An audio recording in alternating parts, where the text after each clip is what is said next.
Benki ya Maendeleo ya Kilimo ni taasisi ambayo inamilikiwa na serikali kwa 100%. Ilianzishwa rasmi mwaka 2012 chini ya sheria ya makampuni namba 2 ya mwaka 2002, lakini tulianza kufanya kazi rasmi mwaka 2015. Malengo makuu ya uanzishaji wa benki yetu yalikuwa mawili. La kwanza ni kuwezesha wakulima kutoka kilimo cha kujikimu. Tunafahamu kilimo ambacho tumekulia wengi ni kwamba tulikuwa tunalima tu kwa ajili ya chakula cha nyumbani, lakini sasa tunataka wakulima wahame kutoka kilimo cha kujikimu, kilimo cha kulima tu chakula, twende kilimo biashara, kwa maana tupate chakula cha toshelezi, lakini tuweze kufanya biashara na kukuza uchumi. Benki nyingi za biashara zina hofu kuwezesha sekta ya kilimo. Watakwambia sekta ya kilimo ina riski kubwa sana. Tunategemea mvua, mara mvua inaweza sinyeshe, wanyama wameingia kwenye mazao na kadhalika.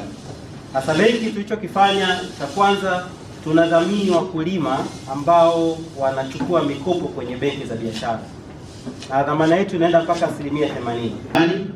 Uwezeshaji wa benki yetu unategemea serikali ya Tanzania, kama nilivyosema, tunamilikiwa na serikali kwa 100%, lakini tunafanya na wadau mbalimbali wa maendeleo. Kuna Benki ya Dunia, kuna Benki ya Maendeleo ya Afrika na benki nyinginezo, pamoja na wadau mbalimbali. Lakini kwenye uchumi wa blue, nafahamu mtakuwa mnakumbuka mwaka jana Mheshimiwa Rais alikuja kufungua uwezeshaji kwenye uchumi wa blue kwa maana ya ziwa letu, ambapo tulitoa maboti lakini tuliwezesha vizimba.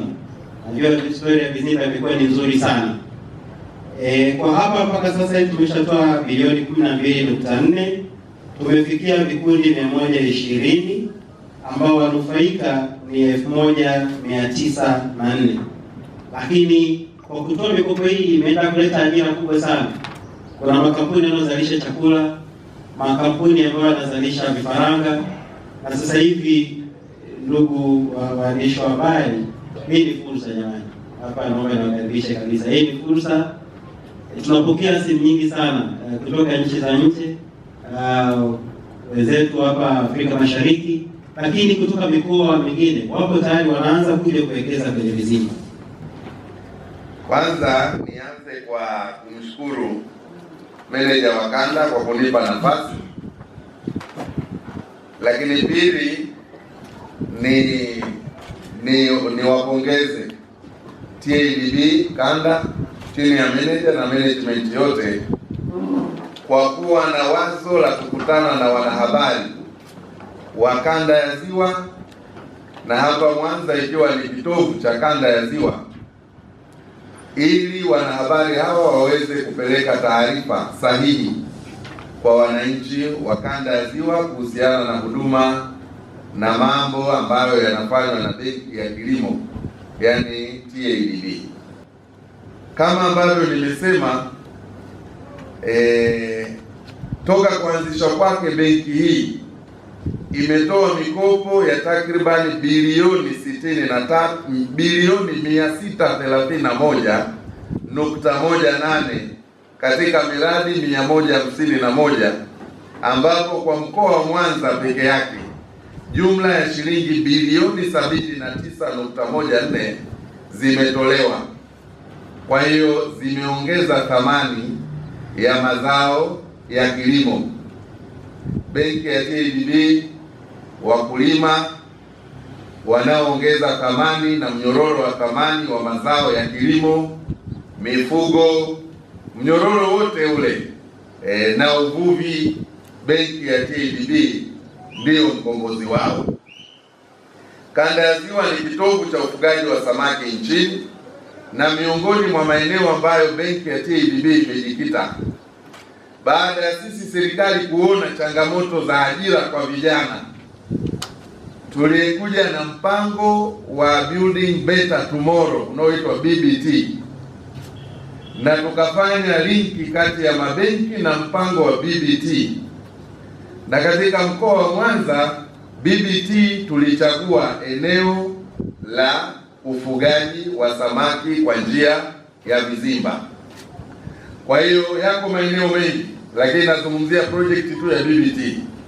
Kwa hiyo kwa kipindi cha mwaka wa fedha 24-25 wafugaji wa samaki kwa njia ya vizimba waliopatiwa mikopo yenye thamani ya shilingi bilioni 7.5 kwa mwaka 24-25, bilioni 7.5 zimetolewa na benki kwa vikundi 47, vyama 14, na hapa sizungumzii vyama vya siasa, nazungumzia vyama vinavyofanya shughuli za kimaendeleo au vikundi vya maendeleo, watu binafsi 12, na nitawafanua vizuri hapo baadaye, na makampuni 4.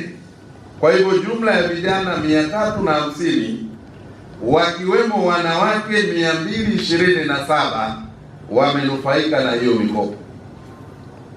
Kwa hiyo ninachokusudia kusema hapa ni kwamba fursa za mikopo kupitia benki ya TADB, kupitia mradi wa kuongeza ajira kwa vijana, yani BBT, bado zipo na wananchi.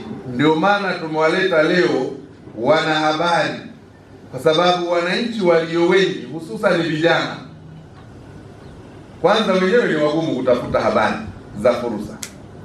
Kwa hiyo tumeona nyinyi wanahabari, inawezekana wengine mkawiwa kwamba mfanye specialization yenu ya kutengeneza na kumarket fursa zilizoko ndani ya serikali zinazowawezesha vijana kuweza kujikwamua kiuchumi.